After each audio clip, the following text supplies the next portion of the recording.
Good afternoon, First Presbyterian Church family. I hope this finds you well on Thursday. Before I go into our study on Ephesians 5, I wanted to offer condolences, sympathy to Renee and David Stormer and Suzanne Ivy and on Ella and on Victoria, on all of those in the extended Duncan family over the death of Renee's mother. Renee has been faithful in her work here the last couple of weeks as her mother's been in declining health. At the same time, she's been very faithful in committing hours at her parents' home, caring for them. Even while they had outside help, she was there. She's just given a lot of herself, and she gives a lot of herself to this church. So in the weeks ahead, a hug, a kind word, all gestures I know would be appreciated. This has been expected for some time, but it's never, it still hurts. And so again, I want to remember her and commend her to you all at this time, in a way that fits in with chapter 5 of Ephesians. We use the analogy of the rooms over time. And I think of this room, and this is I'm not using Henrietta Mears' analogy here. I'm thinking of this as the office or the back bedroom. This is the room where words are said privately, quietly, that are very, very important for how you conduct yourself outside this private room, outside of this house. This is, again, there's very different parallels, different homes, different setups. It may be if you come to the dinner table, like in the breakfast room table or something like that, that's where we're going to have that private word with you. But think of this room as any room or space in your house where someone would pull you aside for a quiet word on how you conduct yourself. Remember, you represent this family to the outer world, that kind of thing. And this is a time, a way of saying, remember who you are, and this is how you do it. It begins in, and I'm really should be beginning with the third verse of chapter 5. And in a way, it sounds kind of heavy. But fornication and impurity of any kind or greed must not even be mentioned among you. Very hard. I mean, you shouldn't be doing these things, don't get me wrong, but it starts off in these don'ts. But in that section, there is a piece that in the middle of that it says, but instead let there be thanksgiving. It says entirely out of all these things are entirely out of place, as well as obscene, silly, and vulgar talk, but instead let there be thanksgiving. So that's one thing in terms of conduct. If we focused more in our thanksgiving, what a difference that would make. So this is the first part, is renouncing the old ways, and then making it very clear in that next section that follows, and this is in 6 through 14, about fleeing this bad, disobedient behavior. Here in the positive, the clearly positive says, try to find out what is pleasing to the Lord. Be focused on that.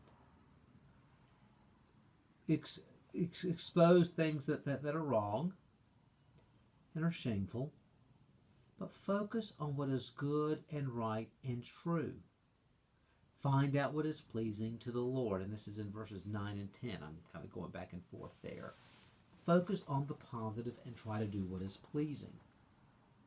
Now remember, behind every negative command that we would call a negative command are two positive principles: to provide and to protect. So as one speaker said, there is no such thing as a truly negative command. And that's a way you can go through and look at the negatives and say, what are the provision? How does this provide for me? How does this protect me? And that would be something challenging to do on your own. But it begins here. Have an attitude of thanksgiving. Try to find out what is pleasing to the Lord. Find out what is good and right and true. And then the last section here, 15 through 20 of this portion, we got more to go. Be careful then how you live, not as unwise people, but as wise, making the most of the time. Seek to understand what the will of the Lord is. Be filled with the Spirit as you sing psalms and hymns and spiritual songs among yourselves. That's just again focusing on the positive commands here. Be careful how you live. Live as wise people. I gave a talk on time management some years ago, and that was for my theme verse of it, how to make the most of the time. That's a good reminder for me. How am I using my time? Just frittering it away? Not too much social media. And you all know, if you follow me on Facebook, that I do need to, I sometimes, I need to be careful. And a lot of fun things are fine, but not to spend too much time on that. And I'm actually waving to the postman. He is just coming up there. You just put it there, yeah. How do you like that? You're giving a message to the postman there. But anyway, that he smile at him. He's a good fellow. We usually make small talk, but we're focusing on what is right and pleasing and making the most of the time. That's where we are. Now, how we live this out, and this is where it ties into that personal dimension of how you live that out. We have in a large section, and I'm going to go into the first part of chapter 6 here, is in 3 very intimate relationships in this time and place, and some of these apply for us today. The first is in the household, and specifically as the wives and husbands, and this can get a little controversial. And I'm going to speak to this. I won't go as deep as I might have, because when I go into this passage, I want to be able to interact with you one-on-one, or in a small group, that you can share your thoughts with me. I can interact with you. So I want to be careful what I say. Be subject to one another out of reverence for Christ. This is the overarching verse, and through that verse you interpret everything else. Yes, it says, wives, be subject to your husbands as you are to the Lord, and it speaks of headship. That can be taken very roughly, hardly. But hear what it says, husbands, love your wives just as Christ loved the church and gave himself up for her. He who loves his wife loves himself, for no one ever hates his own body, but he nourishes and tenderly cares for it, just as Christ does for the church. In the first time and place when this would have been read, the part about a wife submitting, and however you interpret, understand that, to the husband being subject to the husband, would not have raised an eyebrow. What would have freaked the people out, what would have challenged the society's norms, is the section, husbands, love your wives just as Christ loved the church. That totally, this is almost like radical feminism here. What do you mean? She's a woman. No, you love your wife like Christ loved the church. You care for her like you care for your own body. This is very, very much challenges the received information of that day, and that's what would have freaked people out in the church, and that would have been the controversial section at that time and place. Right now, I try to focus on loving my wife like Christ loved the church, and I'm sorry, honey, because I don't measure up. But that's still what I need to keep in front of me, and to sit there and care for her and nourish her. And daily, I fall short and need God's help to do it, to do any of that. It's interesting, it says here, each should, however, should love his wife as himself, and a wife should respect her husband. And one person said, this is almost like the John Gray section. That's the men from Mars, women from Venus. Gosh, it's about 25 years ago that book came out. But it talked about differences. And again, a woman's, basically speaking, woman's need for love and a man's need for respect. How do you love your husband? You show him respect. How do you respect your wife? You show her love. Just again, some sort of differences, male, basic differences, and I could be overgeneralizing, and engage with me if you see that. But I just saw that kind of understanding. What next follows is relationship between parent and child. Children, obey your parents in the Lord, for this is right.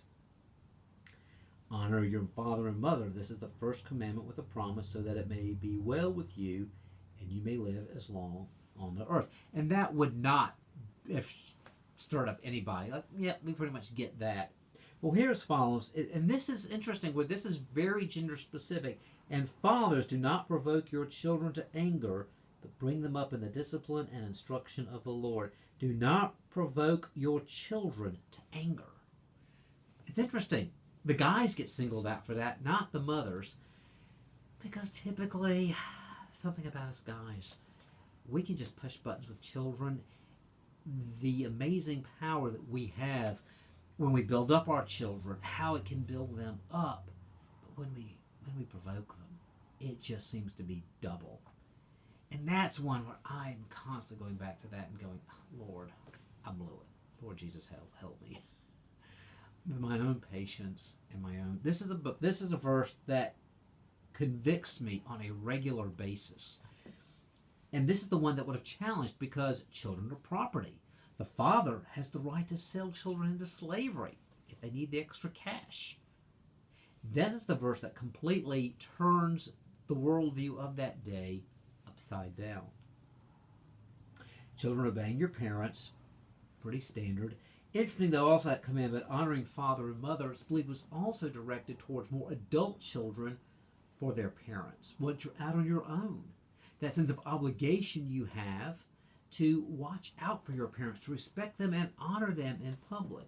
Yeah, 10-year-old, you're expected to behave. But when you're 40, how do you treat your parents? You see, it's how we treat each other shows what we believe and what has taken root into us.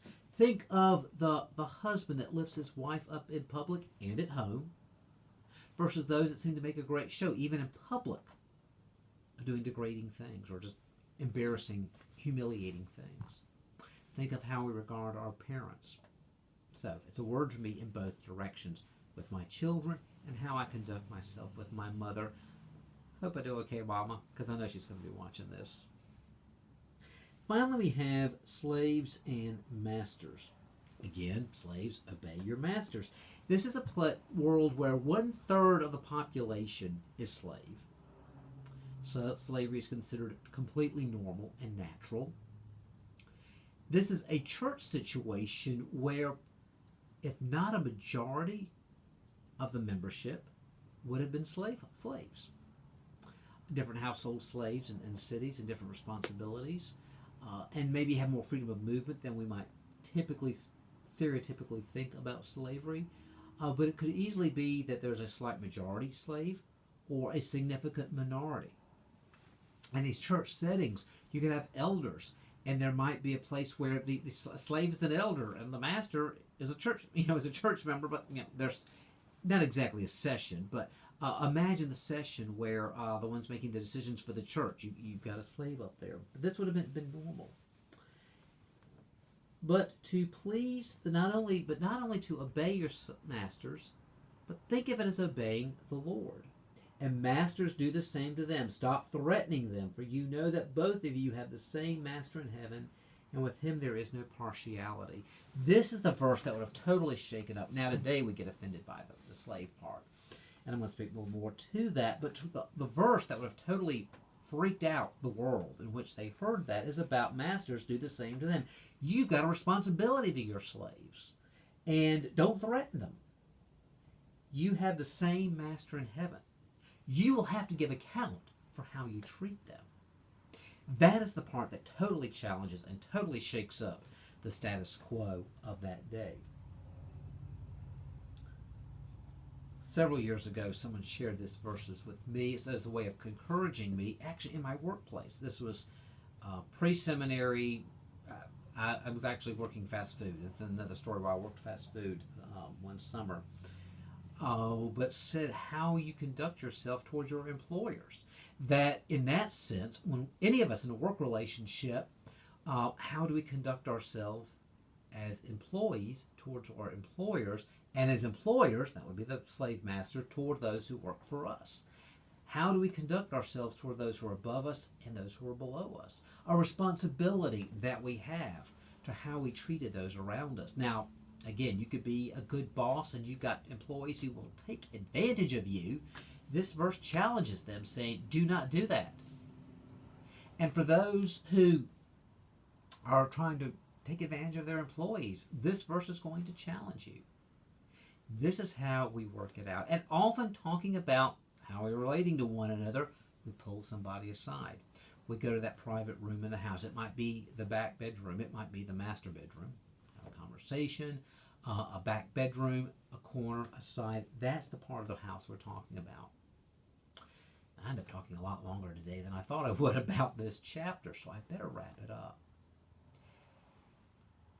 One of the hardest places that we live out the gospel is with those closest to us. And this chapter challenges us and reminds us that we need so much the grace of the Holy Spirit in our lives. Have a good day.